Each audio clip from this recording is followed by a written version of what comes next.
oraciones y las nuestras sobre otras enfermedades que tuvieron después no impidieron que partieran de este mundo. Si esto les inquieta a usted, recuerde que Lázaro, a quien Jesús levantó milagrosamente de los muertos, volvió a morir después. Todas las personas a las que Jesús sanó finalmente murieron. Se dice que el tiempo cura todas las heridas. ¿Parece esto una contradicción de la afirmación acerca de la oración que expresé anteriormente? No debiera parecerlo. Piense por un momento en la clase de mundo que este sería si en todos los casos Dios hiciera exactamente lo que le pidiéramos. En primer lugar, los creyentes sobrevivirían por cientos de años a los incrédulos. El resto de los seres humanos se encontrarían atrapados en cuerpos que estarían deteriorándose, pero los cristianos y sus hijos vivirían en un mundo feliz reservado para ellos. Nunca tendrían dolores de cabeza ni de muelas. Tendrían éxito en todos sus negocios, sus hogares serían hermosos, etcétera, etcétera. Todo el fundamento de la relación entre Dios y el hombre sería destruido poco a poco. Las personas buscarían la amistad con Él para obtener los beneficios adicionales, en vez de como resultado de un corazón arrepentido y lleno de amor hacia Él. En realidad, la gente más codiciosa de entre nosotros sería la primera en ser atraída a los beneficios de la vida cristiana. Lo más importante de todo es que las evidencias del imponente poder de Dios eliminarían la necesidad de tener fe, como escribió el apóstol Pablo en Romanos 8:24. Pero la esperanza que se ve no es esperanza, porque lo que alguno ve, ¿para qué esperarlo?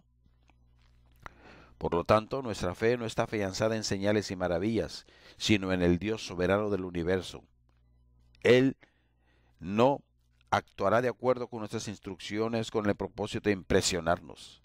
Jesús censuró a los que querían que exhibiera sus milagros con las siguientes palabras: la generación mala y adúltera demanda señal, pero señal no le será dada. Él quiere que le aceptemos sin que tengamos ninguna prueba. Jesús le dijo a Tomás: bienaventurados los que no vieron y creyeron. Nosotros servimos al Señor no porque Él hace lo que nosotros queramos, sino porque confiamos en su cuidado en nuestras vidas. En fin de cuentas, Él debe ser y Él será el que decidirá qué es lo que nos conviene más.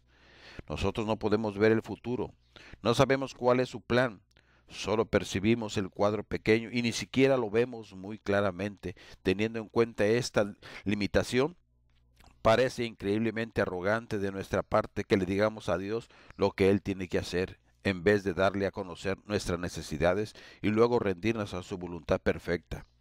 Jesús mismo nos dio ejemplo de esta actitud de sumisión en el huerto de Getsemaní. Le pidió a su Padre que apartara de él la copa de humillación y muerte. Él sabía bien lo que significaba la crucifixión. La tensión emocional era tan intensa que grandes gotas de sangre salieron a través de su piel.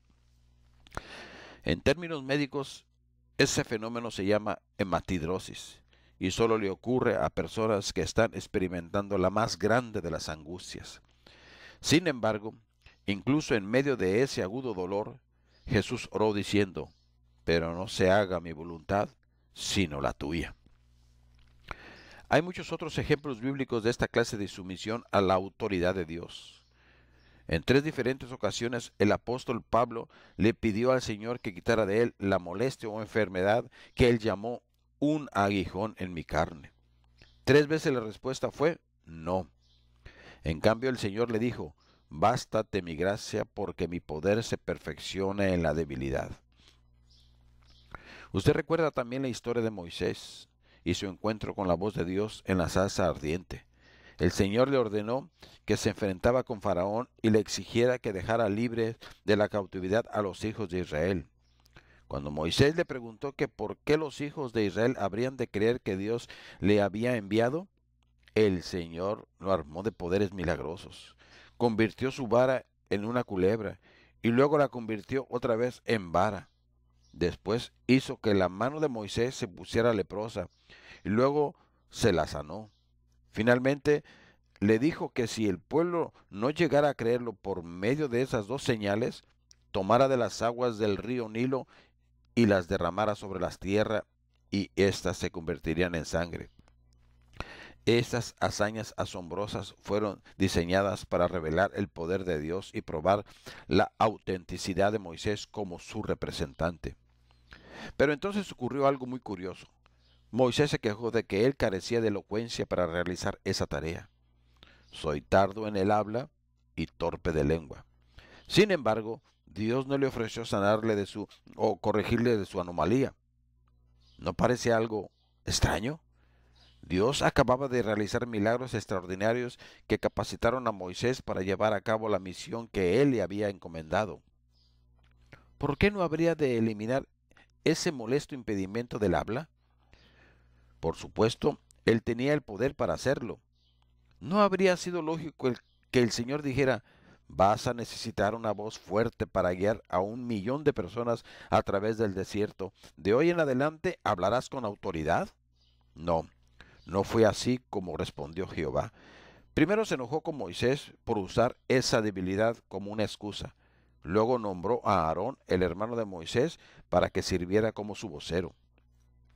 ¿Por qué Dios no, entre comillas, hizo las cosas bien y se deshizo del problema? No lo sabemos. Como he dicho anteriormente, hay ocasiones cuando lo que Dios permite no tiene razón. Podemos suponer que el Señor no sanó a Moisés de su torpeza de lengua, entre comillas, porque como Pablo, él estaba aprendiendo que su poder se perfeccionaba en la debilidad.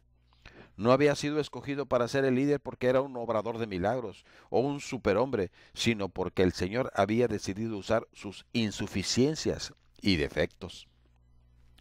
Es lo mismo que yo me preguntaba con relación a mi esposa cuando nació mi hija.